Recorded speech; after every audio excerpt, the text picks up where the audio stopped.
台中市佇去年10月傳出非洲豬隻疫情哦，全國是禁運、禁台底15天。疫情嘛，互大家攏真緊張，加在疫情哦是無傳出去，第一時間就宣布講台灣會當恢復做防疫區咯，真正是無簡單。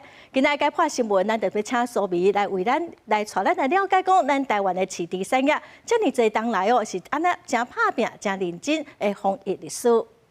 是主播，世界動物衛生組織總是許可咱台灣恢復做非洲豬隻的非裔國家。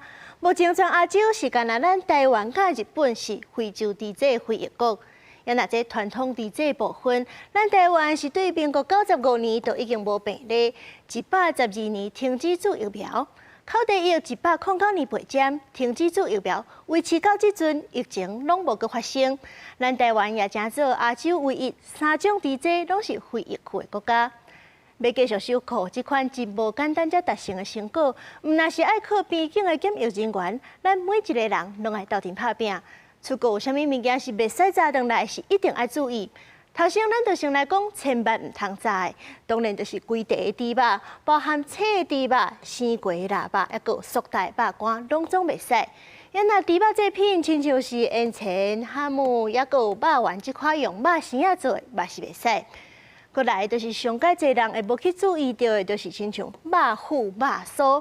愛注意講，你買四手啊，親像是兩根，也是鍋仔餅內底敢有包肉、包肉腐，這攏是違法的。佇咧遮，閣愛特別強調講，咱頭拄則講到的這款物件，無論是啥物款的包裝，攏總袂使炸，空氣抽打放起來也袂使。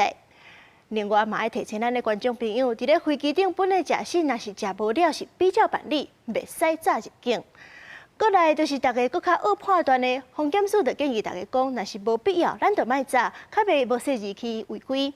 親像是這有肉的泡麵，也是有肉的罐頭，因為這款物件是愛符合4種條件，包裝是愛完全封甲肉愛高溫消毒過，袂使有防腐劑，愛有淡薄仔湯汁。所以講，若是咱無把握，就莫冒這個風險。上尾就是講到這會當在，就是鍋仔餅，若是有去用到豬油，也是講用豬骨控湯，也是肉粉，這款物件攏是不要緊的。出國的伴手有拍8款，咱就莫硬轉的。若是講有去炸到迄款無解有把握的物件，入境進前會當驚申報櫃台甲海關人員問，主動申報、主動單調都袂食罰單。毋過若是硬要辯講是囥較袂記哩，也是講就是這是會當在，這攏毋是借口。只要是違規，頭一屆就罰20萬，累犯重罰100萬。以上就是咱今日的解剖新聞，咱甲鏡頭交轉去互主播。